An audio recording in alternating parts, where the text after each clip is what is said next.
বাতৰি কাগজৰ নিউজত পঢ়ি দেখিলো যে ভূপেন বৰা ডাঙৰীয়াই কৈছে যে তেওঁলোকৰ দলৰ মানুহে কৈছে যে উপ নিৰ্বাচন অকলে খেলিব লাগে। তেওঁলোকৰ দলৰ কমিটিবিলাকে কৈছে যে উপ নিৰ্বাচন একেলগে খেলিব লাগে। আৰু ভূপেন বৰাই তাকে সাপোৰ্ট কৰি আসলতে এটা বাক্য কৈছে যে যোৱাবাৰ আমি চিডলি এৰি দিছিলোঁ বিপিএফক, এতিয়া নাই। যোৱাবাৰ আমি চিপিআই এমএলক বিহালী এৰি দিছিলোঁ, কিন্তু বিহালীত তেওঁলোকে আমাতকৈও বেয়া কৰিলে। গতিকে এটোৰ পৰা প্ৰমাণিত হয়, এটোৰ পৰা ধাৰণা কৰিব পাৰি, আজিৰ প্ৰেছ মিট যেহেতু মই শুনা নাই, এটোৰ পৰা ধাৰণা কৰিব পাৰি যে ভূপেন বৰা ডাঙৰীয়াই আসলতে এই 5খন বিধানসভাৰ উপ নিৰ্বাচনত অকলে খেলাৰ কথাটোকে মোটামুটি ক'ব খুজিছে। যদি ভূপেন বৰা ডাঙৰীয়াই সঁচাকৈ এই 5খন বিধানসভা ইলেকশ্যন অকলে খেলিব খুজিছে, খেলিব পাৰে, তেতিয়াহ'লে ডেফিনেটলি আমাৰ তেখেতসকলৰ প্ৰতি অকলে খেলিলে নিশ্চিতভাৱে আমাৰ সহযোগিতা নাথাকিব। কিন্তু ভূপেন বৰাৰ কাৰণে ডাঙৰ সুযোগ আছিলে, কংগ্ৰেছ দলৰ কাৰণে বিশেষ সুযোগ আছিলে যে আটাইকেইটা ৰাজনৈতিক বিৰোধী দলৰ লগত যাৰ লগত ঐক্যমঞ্চ হৈছিলে তেওঁলোকৰ লগত কথা পাতি থ'লে কিজানি কংগ্ৰেছ দলকে উপ নিৰ্বাচনত সকলো ৰাজনৈতিক দলে সমৰ্থনে দিলেহেঁতেন। গতিকে তেওঁলোকে সকলোৰে সহযোগত এবাৰ উপ নিৰ্বাচনটো হয়তো খেলিব পাৰিলেহেঁতেন। কিন্তু কি কাৰণত উভত গুৰে নাচিছে মইতো নাজানো, কি কাৰণে উভত গুৰে নাচিছে সেইটো কথাটো মই নাজানো। কিয়নো আগতীয়াকৈ অকলে খেলাৰ কথা কৈছে এইটো আমি নাজানো।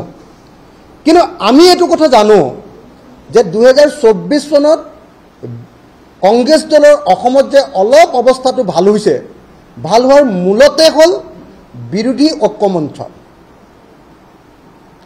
আমি দেখিছোঁ যে একদম মানুহে অপেনলি কয়, অপেনলি আমাৰ আগত অপেনলি মিটিঙতে কয় যে আমাৰ কংগ্ৰেছৰ ওপৰত আস্থা নাই, কিন্তু আপোনালোক সকলো লগ লাগিছে কাৰণে আমি বিজেপিক হৰুৱাবলৈ এইবাৰ ভোট দিম। আৰু আজিৰ দিনটোলৈকে ৰাইজৰ দলে উপ নিৰ্বাচন খেলিব নে নেখেলিব এই সিদ্ধান্ত লোৱাই নাই, এই সিদ্ধান্ত আজিলৈকে লোৱাই নাই। কংগ্ৰেছে কথাবিলাক বুজি লোৱা দৰকাৰ, অহংকাৰ কৰিব এতিয়াই হোৱা নাই। আকৌ আমি সকলোৱে মিলিজুলি বিজেপিক হৰুৱাব লাগিব, বিজেপিক হৰুৱাটো আমাৰ পবিত্ৰ কৰ্তব্য। বিজেপিক যদি আমি পৰাজিত কৰিব নোৱাৰোঁ অসম কোনোপধ্যে নাবাচে। যে 2024 চনত আমাৰ বিৰোধীৰ প্ৰতি যিটো মানুহৰ ভাল ভাৱ আহিছে এইটো ঐক্যবদ্ধ হোৱাৰ কাৰণে আহিছে। আমি একলগ হৈ নিৰ্বাচন খেলাৰ কাৰণে আমাৰ প্ৰতি সকলোৰে মনোভাৱ ভাল হৈছে।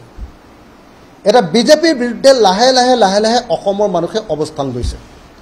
এই সময়ত যদি বিৰোধী ঐক্যমঞ্চই পৃথককৈ নিৰ্বাচন খেলি, প্ৰত্যেকটো দলে যদি পৃথক পৃথককৈ নিৰ্বাচন খেলে, আকৌ যদি আমাৰ মাজত অনৈক্যটো দেখুৱাই দিয়ে, তেতিয়াহ'লে এইটো কিন্তু অসমৰ কাৰণে 2026 চনৰ নিৰ্বাচনৰ কাৰণে ডাঙৰ লোকচান হ'ব। সেইকাৰণে মই ভাবোঁ যে যদি সঁচাকৈ কংগ্ৰেছে অকলে নিৰ্বাচন খেলিম বুলি ভাবিছে, তেতিয়াহ'লে তেওঁলোকে ঐতিহাসিক ভুল কৰিছে।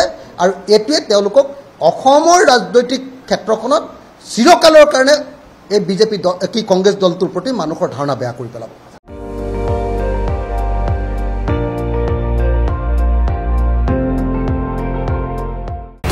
আপুনি চাই আছে ND24, সৰ্বশ্ৰেষ্ঠ নহয় সৰ্বোত্তমৰ দৌৰত।